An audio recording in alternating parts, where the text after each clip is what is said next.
అందాల పందిట్లోనా ఎంతో ముద్దుగా ముస్తాబు చేసి ఆ పూల పల్లకిలో బుగ్గ సుక్కతో దిష్టంత తీసి పారాని దిద్దుకున్నా నీ పాదాలతో అడుగులేసి కాటుక పెట్టుకున్నా నీ కళ్ళతో నువ్వు నన్ను చూసి నీ పెదవిపై చిరునవ్వు చూస్తుంటే నా మనసు తట్టుకోలేకున్నదే నాతో నూరెళ్ళు కలిసి జీవించాల్సిన నా నువ్వే దూరమైపోతున్నవే ఎంత బాధ నాలో నీ అందమైన పెళ్లి చిత్రాలు తీస్తుంటే దిగులు గుండెలో నువ్వు నేను పెట్టుకున్న ఒట్టు యాదికొస్తే ఎంత బాధ నాలో నీ అందమైన పెళ్లి చిత్రాలు తీస్తుంటే దిగులు గుండెలో నువ్వు నేను పెట్టుకున్న ఒట్టు యాదికొస్తే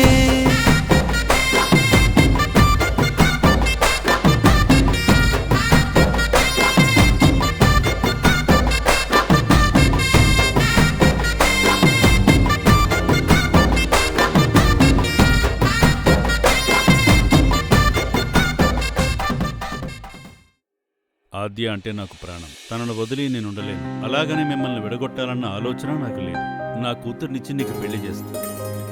నువ్వు ఫోటోలు తీస్తావని, నీకు కెమెరా అంటే ప్రాణమని విన్నాను. నేనిప్పుడు ప్రెసిడెంట్. వచ్చే ఎన్నికల్లో చేస్తాను నిన్ను ప్రెసిడెంట్. నా ప్రాణాన్ని నీ చేతుల్లో పెడతా. ఆ కెమెరా వదిలేయ్. మీరే అన్నారు నాకు కెమెరా అంటే ప్రాణం అని. మరి అది పోతే నా ప్రాణం పోయినట్టేగా. కెమెరా నీ ప్రాణం అయితే మరి నేనేంటి? నేను దూరం అయిపోయినా పర్లేదా? నేను లేకుండా ఉండగలవా? ఉండగలనేమో ఆద్య, కానీ మీ నాన్న చెప్పినట్టు మాత్రం నేను ఉండలేను. సరే బాబు, త్వరలో నా కూతురు పెళ్లి. ఆ పెళ్లి పీటల మీద కూర్చుంటావో లేదా పెళ్లి ఫోటోలు తీస్తావో నువ్వే నిర్ణయించుకో. వేద మంత్రాల సాక్షిగా పెళ్లి పీటల పైన నిన్ను చూస్తుంటే ప్రాణంగా ప్రేమించిన ప్రేమే కళ్ళ ముందు కాలి బూడిదైతుందే. బాజంత్రీలు మోగుతుంటే వరుడు నీ మెల్లోన మూడు ముళ్ళేస్తుంటే వేరే వాడి సొంతమైపోతుంటే కళ్ళ ముందు మనసు తట్టుకోనందే. ఎంత బాధ నాలో నీ అందమైన పెళ్లి చిత్రాలు తీస్తుంటే దిగులు గుండెలో నువ్వు నేను పెట్టుకున్న ఒట్టు యాదికొస్తే. ఎంత బాధ నాలో నీ అందమైన పెళ్లి చిత్రాలు తీస్తుంటే దిగులు గుండెలో నువ్వు నేను పెట్టుకున్న ఒట్టు యాదికొస్తే.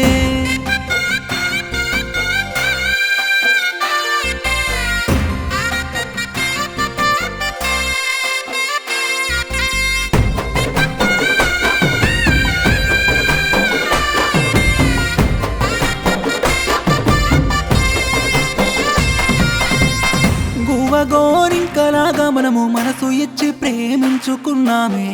నువ్వు నేను కలుసుకున్న చోటులన్నీ నువ్వు లేక చిన్నబోయాయే. అమ్మ లెక్క తోడుగుంటావని ఆశలెన్నో నేను పెట్టుకున్నానే. నిమిషమైన నన్ను విడిచి ఉండలేను అంటూ మాటలెన్నో చెప్పావే. ఎంత బాధ నాలో నీ అందమైన పెళ్లి చిత్రాలు తీస్తుంటే దిగులు గుండెలో నువ్వు నేను పెట్టుకున్న ఒట్టు యాదికొస్తే. ఎంత బాధ నాలో నీ అందమైన పెళ్లి చిత్రాలు తీస్తుంటే దిగులు గుండెలో నువ్వు నేను పెట్టుకున్న ఒట్టు యాదికొస్తే.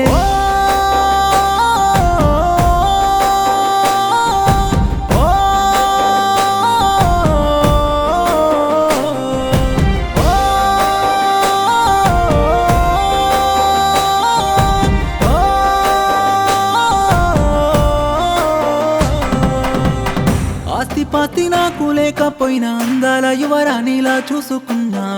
ప్రాణంగా చూసుకున్నందుకే తట్టుకోలేనంత శిక్ష వేసావే.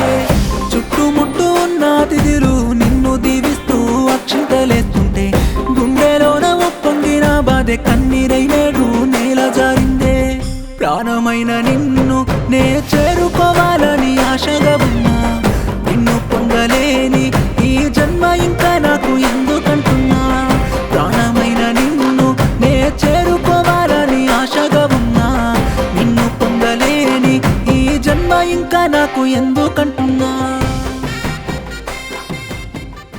ఏంటి నాన్న అలా చూస్తున్నావు? ఎందుకు నాన్న అమ్మ ఫోటో ఇంట్లో ఒక్కటి కూడా లేదు? అప్పుడు కెమెరాలు లేవు నాన్న. కెమెరా అంటే ఏంటి నాన్న? ఫోటో తీసేదాన్నే కెమెరా అంటారు. నేను పెద్దయ్యాక పెద్ద కెమెరా కొని అమ్మను అందంగా ఫోటో తీసా నాన్న. నువ్వు పెద్దయ్యాక నేనే పెద్ద కెమెరా కొనిపెడతానన్నా.